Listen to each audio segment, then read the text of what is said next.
Your bedroom is the one piece of the natural world you believe you control. You close the windows against the evening chill. You lock the front door. You turn off the lamp, pull up the heavy cotton covers, and you do not think, not once, about what is holding still a few feet away in the dark. It is the safest ground you know, and almost nothing living in it has ever agreed to that arrangement. Most lists of dangerous wildlife send you somewhere out there, to the deep swamps, the jagged mountain ridges, the desolate stretches of the western desert. This one does not move an inch. We are ranking 11 spiders by two things at once: how likely they already are to be within 100 feet of where you are sitting right now, and how completely you would fail to notice them. This is weighted by what they actually do to human tissue, in real numbers logged by the CDC, state health departments, and poison control centers across the United States. And here is the shape of it. We start with the hunters that scour the floorboards while you sleep. We move up to the ones building silent empires in your garage. And we end with something you cannot see from your own back door, something that has probably already crawled across your skin. By the time we reach number 1, the phrase "sleep tight" is going to stop being a figure of speech. If you have a basement, a closet, or even a pile of laundry in the corner, go ahead and subscribe. It takes 2 seconds, and it connects you to the truth about the world you live in. And tell me one thing: where in the world are you watching from, and what is the darkest thing you have ever found hiding in your own house? Drop it in the comments. I read them. Now, the countdown. Number 11, the hobo spider. You would not think of a spider as something that actively seeks out the foundations of your home to survive, but the hobo spider does exactly that. Originally an import from Europe, this heavy-bodied funnel weaver has conquered the Pacific Northwest, spreading through Washington, Oregon, Idaho, and down into Utah. An adult can reach nearly 2 inches across its legs, moving with a fast, erratic darting motion that triggers a primal flinch in anyone who sees it on the laundry room floor. What people do not know is that the hobo spider is not built to climb smooth surfaces. It cannot scale a painted wall, so it stays low. It builds dense, trampoline-like funnel webs in window wells, between stacked firewood, and in the dark corners of unfinished basements. When the autumn temperatures drop, the males begin to wander, searching for mates. That is when they slide under the weather stripping of your back door. It does not want to hunt you, but it is legally blind, defensive, and trapped on your floor. When a bare foot comes down in the dark, it bites. For decades, the hobo spider was blamed for severe necrotic lesions, falsely accused of rotting human flesh. Modern toxicology has cleared its name of causing necrosis, but the bite still delivers a sharp, localized pain, redness, and a deep, throbbing ache that serves as a brutal reminder of what lives beneath your floorboards. Number 11 goes to the spider that owns the ground you walk barefoot on. Number 10, the southern house spider. Everyone knows there are terrifying things in the deep swamps of the American South. What most people refuse to acknowledge is what lives inside the historic homes of Charleston, Savannah, and across the humid sprawl of Florida and Texas. The southern house spider is large, hairy, and aggressively fast. The females are charcoal black and stay hidden in crevices, spinning chaotic, non-sticky webs that look like torn wool. But the males are the reason this spider makes the list. The male southern house spider is a pale, khaki brown. It has a distinct, violin-shaped marking on its back. It is almost universally mistaken for the deadly brown recluse by panicked homeowners. But the true danger is its behavior. These spiders are nearly blind. They do not perceive you as a threat. They do not perceive you at all until it is too late. They navigate entirely by touch. If you reach your hand into a dark closet to grab a coat or slide a box out from under the guest bed, a 2-inch male southern house spider is likely to simply crawl directly over your bare skin. They do not flee, they investigate. While their venom is not lethal to humans, the sheer psychological terror of feeling 8 thick legs exploring your hand in the dark, combined with fangs capable of piercing the skin to deliver a painful, stinging bite, is enough to send people to the emergency room in a panic. Number 10 is the blind wanderer that uses your home as its hunting ground. Number 9, the huntsman spider. You would assume a spider the size of a dinner plate would be impossible to miss. But in the subtropical climates of Florida, Hawaii, and coastal Texas, the huntsman proves that size is no barrier to invisibility. This is a spider that does not bother with webs. It is an ambush predator, a pure athlete of the arachnid world, built with flattened legs that allow it to slide into gaps no wider than 1/4 of an inch. They live behind the hanging pictures in your living room. They flatten themselves between the folds of the heavy curtains in your bedroom. An adult huntsman can achieve a leg span of 5 to 6 inches. They are breathtakingly fast, capable of covering 3 feet in a single second. When the lights go out, they drop from the walls to hunt roaches and silverfish on your carpets. People assure themselves that large spiders stay out in the palmetto scrub, but the huntsman prefers the climate-controlled comfort of a suburban house. The bite is not medically significant, but the sheer shock of turning on a bathroom light to see a spider the size of your hand clinging to the shower curtain, or worse, feeling it drop onto the mattress in the dead of night, causes a visceral, frantic response. People have crashed cars because a huntsman crawled out of the air conditioning vent. Number 9 is the reminder that even the giants are hiding just out of frame. Number 8. The broad-faced sack spider. We like to believe that spiders stay in their dusty corners, content to wait in a web. The broad-faced sack spider breaks that rule entirely. Found across the eastern United States, from New England down through the mid-Atlantic and into the Midwest, this spider looks like a drop of dark blood. It has a deep red, almost maroon carapace and a pale yellow abdomen. And it is an active, aggressive nocturnal prowler. This spider hunts on foot. It climbs the walls, navigates the ceilings, and deliberately seeks out moisture. In the dry heat of an American home in winter, it looks for water. It finds it in your kitchen sink, in the condensation of your bathroom, and sometimes in the moisture of a sleeping human's open mouth or the sweat on their skin. The bite of a broad-faced sack spider is fiercely painful, often compared to the sting of a yellow jacket. But the true threat lies in what it carries. Because this spider frequently hunts dead and decaying insects, its fangs are coated in bacteria. A bite often leads to secondary infections, causing red, swollen, blistering lesions that mimic necrotic venom. You wake up with a burning welt on your shoulder, entirely unaware of what crawled across you in the night. Number 8 is the scavenger that brings the rot of the outdoors directly into your bed. Number 7. The false black widow. Climb one rung up the ladder of toxicity, and the venom begins to get serious. The false widow, specifically Steatota grossa, is a cosmopolitan species that has successfully invaded homes along the Pacific coast, the southern states, and increasingly the Midwest. It looks like a shadow, dark purple, almost black, with a bulbous abdomen that closely mimics its deadly cousin. It lacks the red hourglass, but it possesses a neurotoxin that is not to be ignored. The false widow hides in the hollows of your life. It builds messy, tangled webs underneath the lips of potted plants, inside the empty spaces of IKEA furniture, and in the dark recesses of your kitchen cabinets. People reach in to grab a coffee mug or dust a bookshelf, and they disturb a spider that has been living there for a year. The bite delivers a venom called steatotoxin. It is a milder version of widow venom, but it is enough to cause severe, localized pain, muscle spasms, sweating, and a creeping numbness that travels up the arm. It will not kill you, but it will make you believe you are dying for several miserable hours.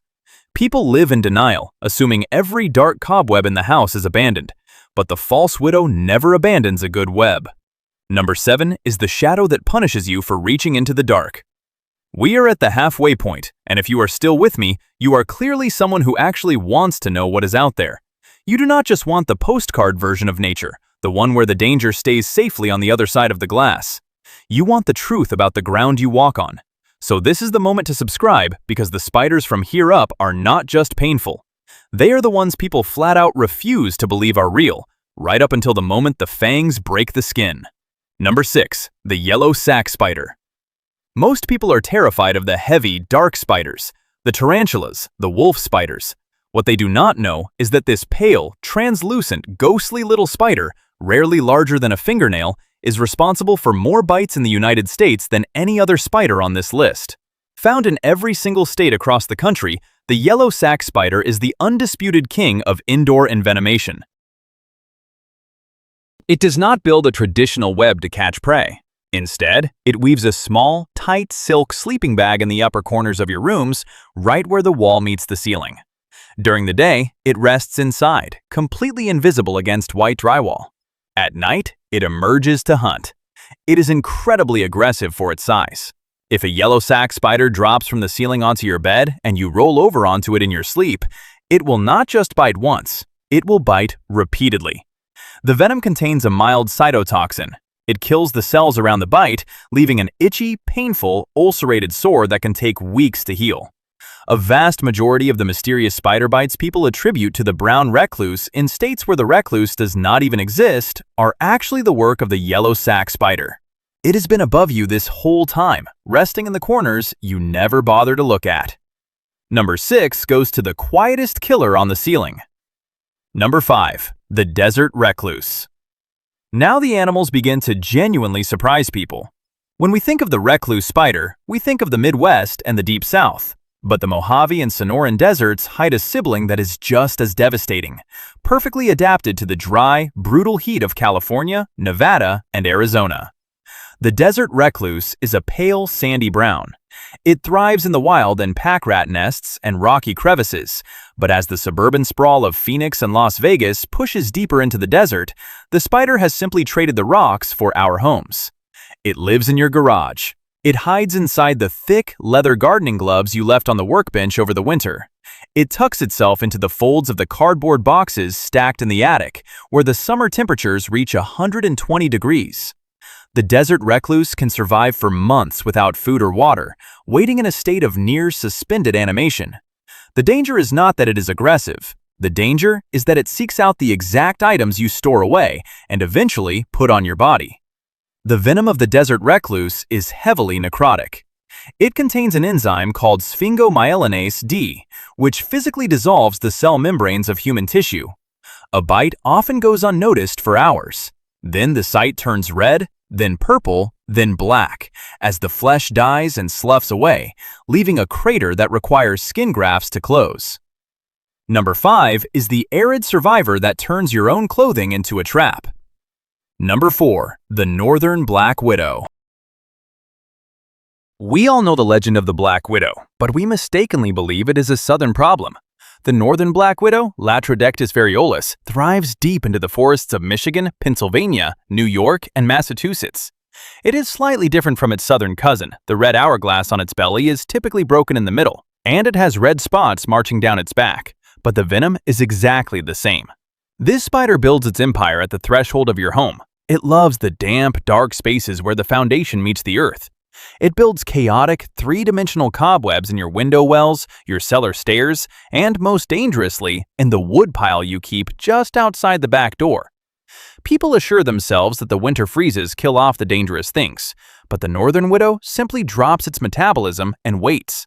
When you go out to carry an armful of firewood into the house on a freezing November night, you bring the widow inside. When the heat of the house wakes her up, she crawls out of the bark and into your living room.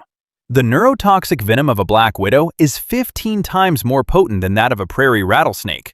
It attacks the nervous system directly, causing latrodectism, a cascade of agonizing muscle spasms, severe abdominal cramping that mimics appendicitis, and a rigid, contorted facial paralysis. Number 4 is the forest legend living quietly in the eastern snow. Number 3. The brown widow. If the northern widow hides in the woods, the brown widow hides in plain sight. Originally from Africa, this invasive species arrived in Florida decades ago and has since exploded across the Gulf Coast, Texas, and Southern California. It is outcompeting and displacing the native black widows, not by being deadlier, but by being vastly more adaptable. The brown widow is mottled tan, brown, and gray, with an orange hourglass instead of a red one, and its density is staggering. The mechanism of danger here is hidden in the sheer numbers. Brown widows do not just hide in dark garages, they live out in the open. They build webs beneath the plastic lips of patio chairs, underneath outdoor dining tables, in the recessed handles of your garbage cans, and inside the hollow plastic of children's outdoor toys. An entomology study in California found that in some suburban neighborhoods, a single backyard could harbor over 100 brown widows.